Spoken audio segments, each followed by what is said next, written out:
घरी ओव्हन नसला तरी अजिबातही काळजी करू नका, कारण आज आपण अगदी कमी साहित्यापासून इडली स्टँडमध्ये बनवणार आहोत तोंडात टाकताच विरघळणारी नानखटाई.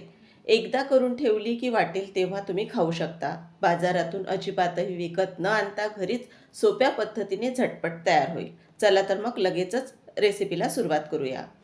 सर्वात आधी इथे आपण पाववाटी साजूक तूप घेतलेलं आहे. तूप वितळून न घेता असं घट्टसरच घ्यायचं. अगदी वाटीच्या सोप्या प्रमाणाने तुम्हाला हे सांगत आहे. आणि रेसिपी तुम्हाला आवडली असेल तर एक लाईक करून चॅनललाही सबस्क्राईब करायला विसरू नका. तर आता इथे घेतलेलं साजूक तूप बघा, आपण अजिबातही वितळून न घेता रूम टेम्परेचरचंच हे साजूक तूप इथे मी घेतलेलं आहे. हलकंसं घट्टसर आहे. आता त्याच सारख्या वाटीने इथे आपल्याला एक सपाट वाटी भरून पिठी साखर घ्यायची आहे. ती या साजूक तुपामध्येच घालून घ्यायची आहे आणि आता दोन्हीही आपल्याला विस्करनी छान फेटून घ्यायचं आहे. जितकं छान हलकं क्रीमी असं हे तयार होईल मिश्रण, तितकंच आपली नानखटाई छान तयार होणार आहे. तर इथे बघू शकतात एकाच डायरेक्शननी आपण हे छान असं फेटून घेत आहोत आणि फेटता फेटता छान हे मिश्रण बघा हलकं व्हायला सुरुवात झालेली आहे आणि त्याचा रंगही हलकासा फिकट झालेला आहे. तर आपल्याला हे मिश्रण असंच छान हलकं झालेलं लागणार आहे. तर इथे तुम्ही बघू शकता आपल्याला पाहिजे असणारं मिश्रण व्यवस्थित असं हे तयार झालेलं आहे.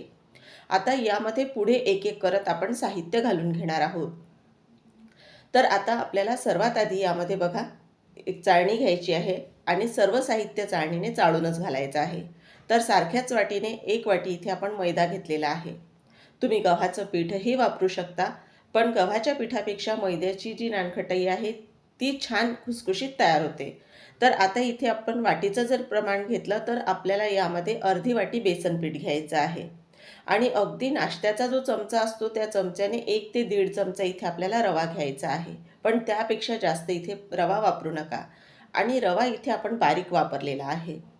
तर आता हे सर्व साहित्य चाळणीने चाळून टाकायचं आहे. रवा जर जास्त यामध्ये झाला तर ती नानखटाई वरून हलकीशी बघा अशी पिठूळ लागते, तर ती खायला तेवढी चवदार लागत नाही. तर आता हे पूर्ण साहित्य चाळून घेतलेलं आहे आपण. तर यामध्ये आपल्याला आता इलायची पूड घालायची आहे. तर अगदी पाव चमचा एवढी आपण इलायची पूड यामध्ये घातलेली आहे. आता हे सर्व साहित्य चमच्याने छान एकत्र करायचं आहे. यामध्ये आपल्या बेकिंग पावडर आणि सोडा आपण नंतर घालणार आहोत.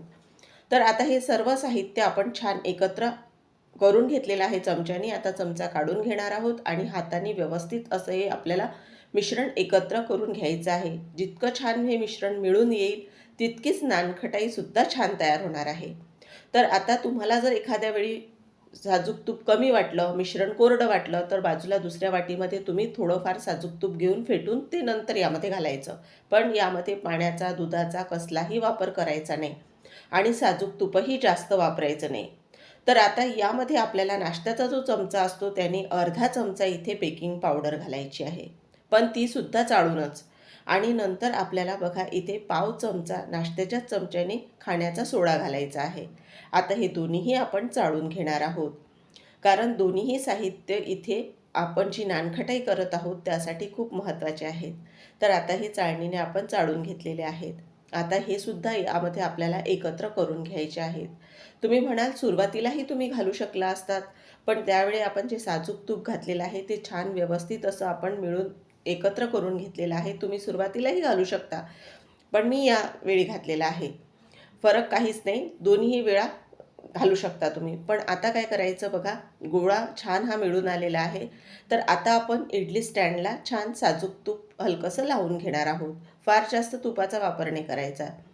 तर इथे आपण फक्त हलकासा तुपामध्ये ब्रश हा बुडवून घेतलेला आहे आणि इडली स्टँडला व्यवस्थित असं साजूक तूप लावून घेतलेलं आहे. तर आता तुम्हाला एकसारख्या तुमच्या नानखटाई तयार होण्यासाठी सुद्धा एक पद्धत सांगते. तर बघा आता आपण नानखटाईचा जे तयार केलेला गोळा आहे तो घेऊया आणि एखादा कुठलाही खोलगट असा चमचा असेल तुमच्याकडे किंवा एखादी वाटी असेल तर वाटीचाही छोट्या वाटीचा वापर करू शकता आणि पाहिजे तेवढा गोळा चमच्यामध्ये बघा असा हाताने प्रेस करून घ्यायचा. इथे मी चपट्या अशा नानखटाई न करता थोड्याशा अशा लाडवाच्या शेपच्या करत आहे. तर बघा अगदी चमच्याने सहज तुम्ही हातावर चमचा उलटा केला की बघा ती नानखटाई सहज बाहेर येते. तुम्हाला तिला आकार देत बसावं लागत नाही आणि तशीच ती नानखटाई उचलून स्टँडमध्ये ठेवून द्यायची. म्हणजे तुम्हाला अजिबातही हाताने तिला आकार देत न बसता चमच्यामध्ये हलकंसं प्रेस करायचं आणि चमचा उलटा केला हातावर किती सहज निघून येते. तर परत एकदा करून दाखवते बघा. हाताचा छान दाब देऊन बसेल तेवढं मिश्रण आपल्याला यामध्ये टाकायचं आहे आणि नंतर लगेचच चमचा आपल्याला उलटा करायचा आहे. हलकासा तो झटकायचा आहे म्हणजे ते लगेच सहज बाहेर येतं. चमच्यालाही कुठेही मी साजूक तूप तेलाचा वापर केलेला नाही. तर आता ही नानकटाईसुद्धा स्टँडमध्ये ठेवून घेणार आहोत. आहे ना अगदी सोपी ट्रिक. तर आता परत एक करून दाखवते, कारण जे नवशिके असतील त्यांना मग कसं ही पद्धत अगदी सोपी वाटते. तर त्यांच्यासाठी मी अशा 2-3 तुम्हाला करून दाखवलेल्या आहेत. तर आता याच पद्धतीने राहिलेल्या आहेत त्यासुद्धा आपण करून घेणार आहोत. तर इथे आता बघा, मी परत एकदा सांगेन तुम्हाला की व्यवस्थित जर दाब दिला तुम्ही तर बघा वरची जी बाजू आहे ती छान प्लेन अशी तयार होते, रखरखीत होत नाही. तर आता इथे आपण राहिलेली आहे ती सुद्धा आधी तयार करून घेऊ. तर इथे बघा आता पूर्ण नानखटाई तयार झालेले आहेत. वरून याला हलकासा आपण बादाम आणि पिस्त्याचे मी असा पिस्ता थोडा बारीक करून घेतलेला आहे आणि बदामचे हलकेसे काप करून घेतलेले आहेत. तर दोन्हीही याला आपण लावून घेणार आहोत. आणि आता आपल्याला ही नानखटाई इडलीच्या कुकरमध्ये बेक करायला ठेवायची आहे. तर इडलीचं कुकर तसंच न ठेवता तळाला आपण थोडं मीठ घालून घेणार आहोत आणि आता आधी आपल्याला हे जे कुकर आहे हे प्रीहीट करायला ठेवायचं आहे. कारण यामध्ये जितकी छान उष्णता तयार होईल तितकीच तुमची जी नानखटाई आहे ती बेक होण्याची प्रोसेस लवकर चालू होईल.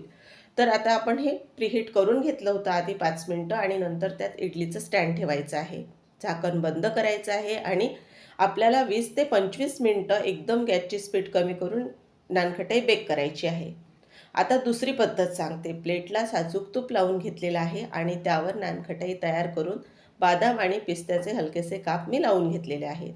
आता इडली कुकर नसेल तर कढईमध्ये सुद्धा तुम्ही करू शकता. तर ही कढईसुद्धा प्रीहीट करून घेतलेली आहे. त्यामध्ये नानखटाई तयार केलेली प्लेट आपल्याला ठेवायची आहे आणि आता झाकण बंद करायचं आहे आपल्याला आणि इथे सुद्धा गॅसची स्पीड आपल्याला कमीच ठेवायची आहे.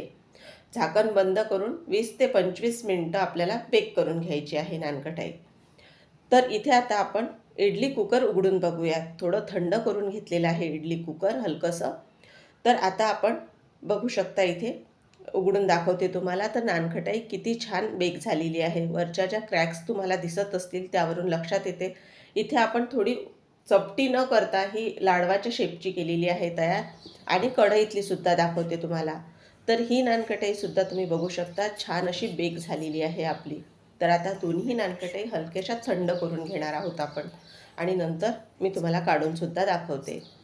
कारण गरम असताना काढायला गेला तर ते चिटकू शकतात. तर आता इथे आपण थंड झाल्यानंतर प्लेटमध्ये काढून घेतलेली आहे आणि तुम्हाला तोडूनही दाखवते.